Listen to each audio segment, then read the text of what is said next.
You take all those things, wantingness, desire, hatred, offering all that into them. You're just giving all that up.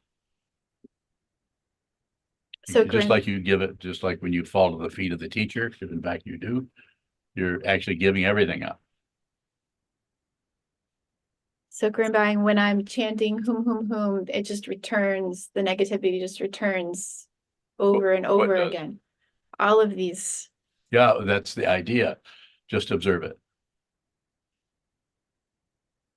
Just observe whatever's happening, all the negativity, just watch it come and go.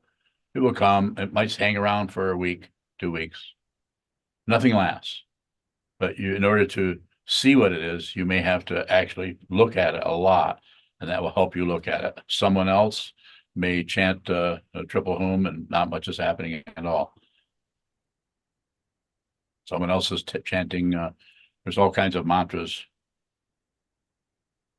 Chanting White Tara or Vajra Yogini or Chenrezig or Guru Yoga.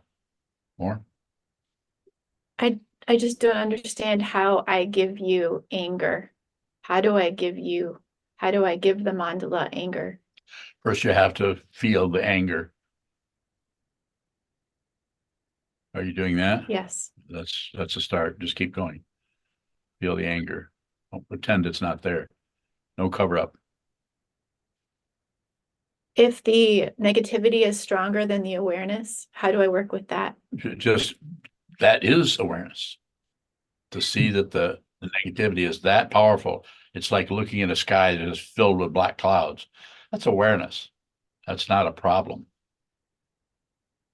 You're actually aware of, you finally, after all these years of trying to put white clouds on top of everything, paper cutouts, trying to make things better. Finally, because you've stumbled into this path, you are going to receive the negativity you've been able to block out. And now you have to do what? See that you can't block it out. This is a true offering.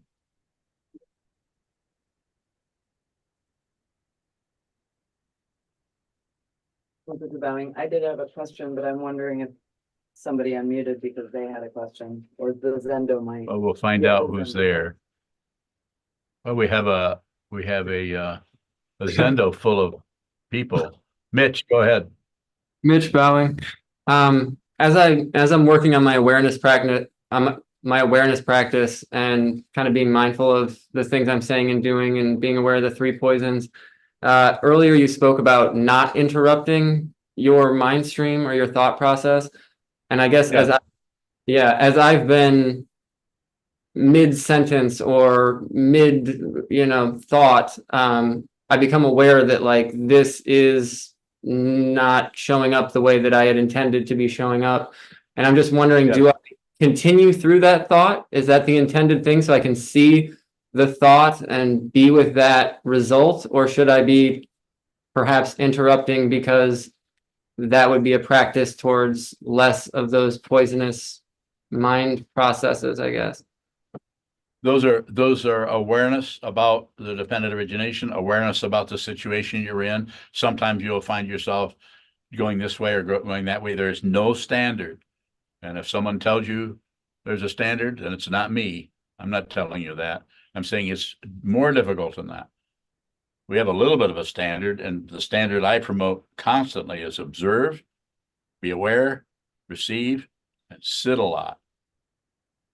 Get to the cushion and hold still and watch the movement of the mind so you eventually become your own expert in that. You actually are so clear on the way thoughts arise and the way we grasp at some things and reject others, passion and aggression, and then shut down and distract. We become so aware on the way in which we're doing that, while there's still the belief that there's a self who's doing that. That self that's doing that is very, very dense and very convincing.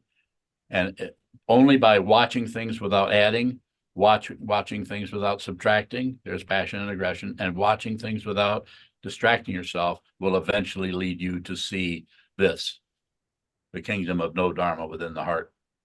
It's right here. You'll see there isn't anyone here. There's just consciousness, and that consciousness belongs to no one. Even though you're temporary, you could say, custodian of it for 50 or 100 years or whatever length of time you're in a physical form. But you realize you're not a person, you're just consciousness. And even that is kind of a guesswork, because, and why is it guesswork? We don't know what consciousness is. And why can't you know what consciousness is, or why don't you know what it is? Because it has no status as a thing. The technical word and the scholars would use, and has no ontological status. Ontos meaning thing in what, Latin, Greek, or something. Has no status as a thing. So therefore, if it has no status as a thing, it can't decay or go away because it's never appeared. It is that amazing.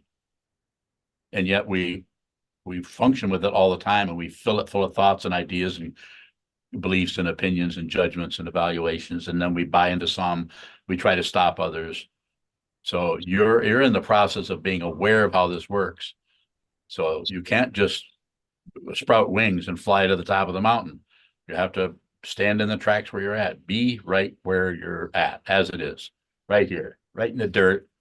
And the path is has a kind of procedure to it where you go up the mountain. But that's just an image. Nothing actually happens. More? Mitch Bowing. No, I think you answered it earlier. Thank you. Okay. While I'm on have the screen up for the Zendo, is there anyone else there? Kelsey, Seth, or anyone else in there have a question? Bayun? Go ahead. Yuhong. So my question is, I think the difficult part is for me to remember to return. But yes, the more I return, I feel like the more I'm willing to at least think of the returning. I'm wondering, maybe for some people, their inspiration could be innate for most part of their maybe advantages, so-called advantages. So I'm wondering, for the inspiration, how can I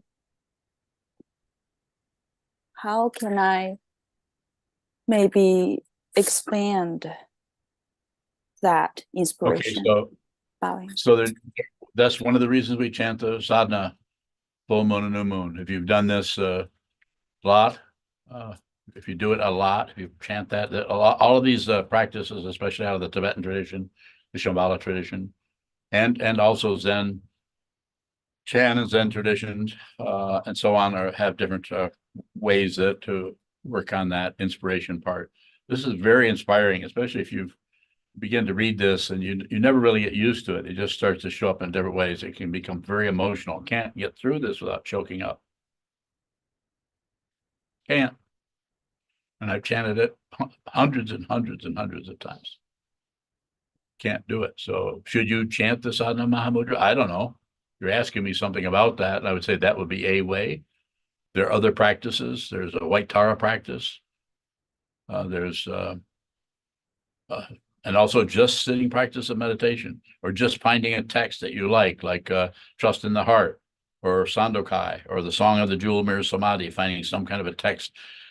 Possibly it's 30 verses of Vasubandhu or something is inspiring to you. You can read those conceptual pointers, or that story, or those images, and help encourage you to get yourself to the cushion and train your mind, and just continue to look at that empty, unsuccessful area of the mind called consciousness only. So I'll maybe take one more question, and then we can close since it's getting pretty late. Is there someone that hasn't asked a question? Go ahead. Sokuzan, with the sadhana of Mahamudra, I don't really feel emotional about it in the sense of like wanting to cry. But It's because you're a dullard. You're not emotional like I am. Can you continue your question, or have I stopped you? Just by what I'm saying, just a bunch of words. It has nothing to do with anything. What's your question? There's an intensity that builds where it feels like it's a pressure cooker, but I don't know what the intensity is or what the pressure. What's your question? What is that? There's no what is it. It's just that whatever it is, that's what's happening. your particular style, Senshu style, Chiazans, Sokuzans, or anyone's is going to be completely different. There's no, that's why that's why it's so difficult to get some kind of a foothold, some kind of a reference point on the spiritual path that actually provides some kind of feeling of getting somewhere, because there's nowhere to go. And how that shows up for you, or for me, or for Juzan, for Mozuko, it's going to be very much different.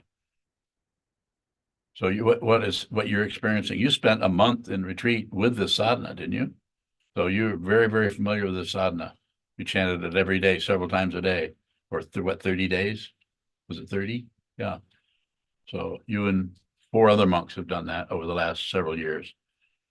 That's deliberate to get you used to the sadhana on your own, with your own experience of it, not just me telling you, oh, do this, now stop, do this. No, I said, here's the bell and dorje, here, go sit for 30 days, study the sadhana, chant the sadhana.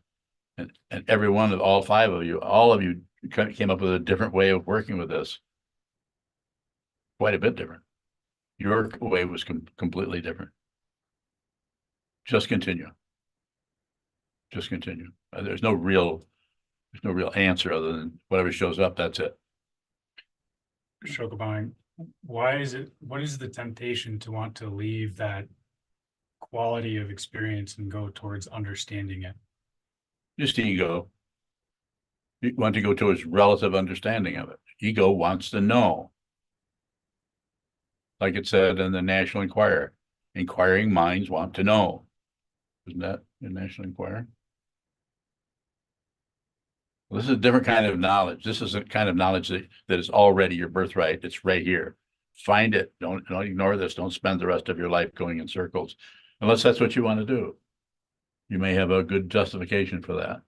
Welcome, Pinyar and Biyun from Greece. Huh? You guys look really good there. Is it time to stop? I don't know if they heard me or not. Did you hear me? Oh, they did. They gave us a, is that like a, it's not a, what is this called? It's all good. It's all good. Okay, it's kind of like this, only it's just one of them. Very good. So I think we should close. I've been jabbering away here long enough. So yes. Should we dedicate the prayer from the Zendo? I don't, you want to do it? You can do it in the Zendo. Yeah, you got the vocal cords. Go for it.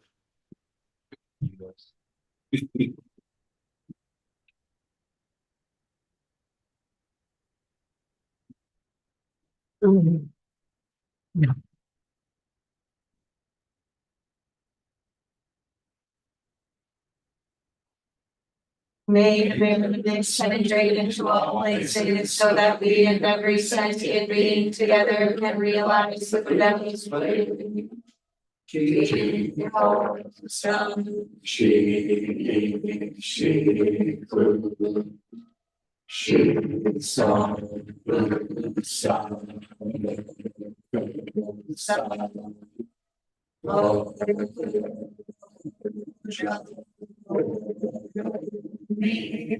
The 10 directions, the 3 times, all of them, all the ones.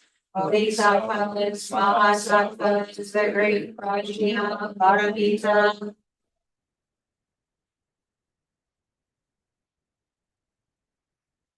The Buddhas and Bodhisattvas of the 10 directions and the 3 times, please hear us. Please come down out of the light and protect Sokukoji Buddhist Temple Monastery, our Sangha, families, friends, and visitors. Heal everyone who is unhappy, sick, or suffering, and fill them with light.